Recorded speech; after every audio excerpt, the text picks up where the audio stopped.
I'm Katie Uhlmann reporting for Katie Chats at Smithy TV in downtown Toronto.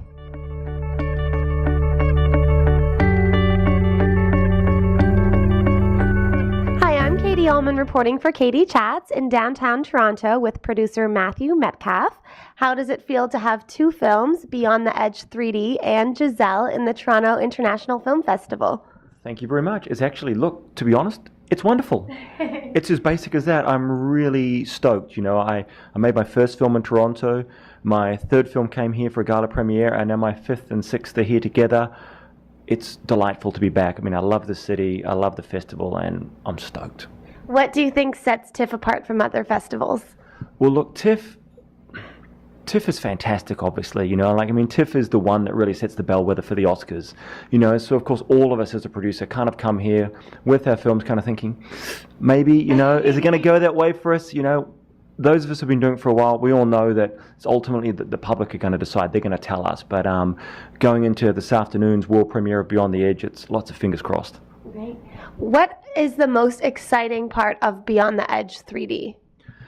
I think the most exciting part is just seeing this epic journey to the top of Everest actually happen and feel like you're there, footstep by agonizing footstep, all the way to the top. You know, it's kind of like the sinking of the Titanic. We know that they got to the top, but we don't know how they got to the top. You know, so part of the drama of this film is actually coming to understand that something that we've kind of come to think of as quite regular now, you know, the first ascent of Everest was actually monumental and epic when it actually happened in 1953. From a producing standpoint, what were some of the challenges in making that film? Challenges of making Beyond the Edge? Oh, God, where do I start? That was tricky.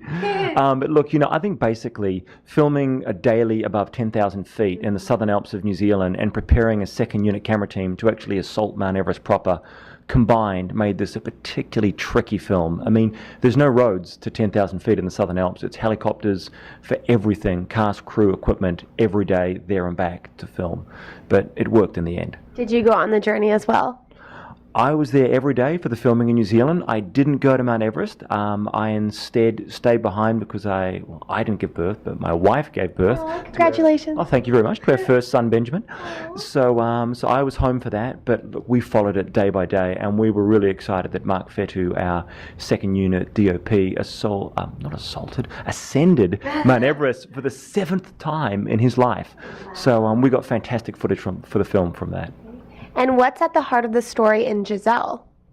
Well, you know, Giselle is something a little different. Giselle is really Giselle the ballet that's been reinterpreted by director Toa Fraser to include a love story offstage using the two principal dancers from the ballet in a real-world scenario set in China and New York. So it's kind of like a parallel story, if you will. It's very avant-garde, it's very eclectic, but it's designed for ballet fans. But if you love ballet and you're an appreciator of, you know, of that medium, then you're going to love Giselle.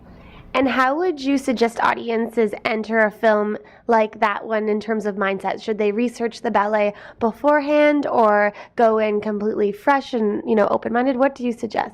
Look, you know, I think that's actually a really good question. You know, part of me, of course, wants to say, look, be fresh, go in. But ballet is a little bit like Shakespeare. The more you know it, the more you appreciate it. So I think if people are contemplating going to see Giselle the movie, definitely find out a little bit about the story. It's a classic one. You'll enjoy the film that much more if you just have a little bit of background about what it's about. And what types of projects do you think you'll develop next, having gone from Everest to ballet? Anything's possible, I guess. Well, I can't say at the moment what it is. We're not ready to announce it yet, but I can say that I'm producing Toa Fraser's next film. All I can say is it's awesome.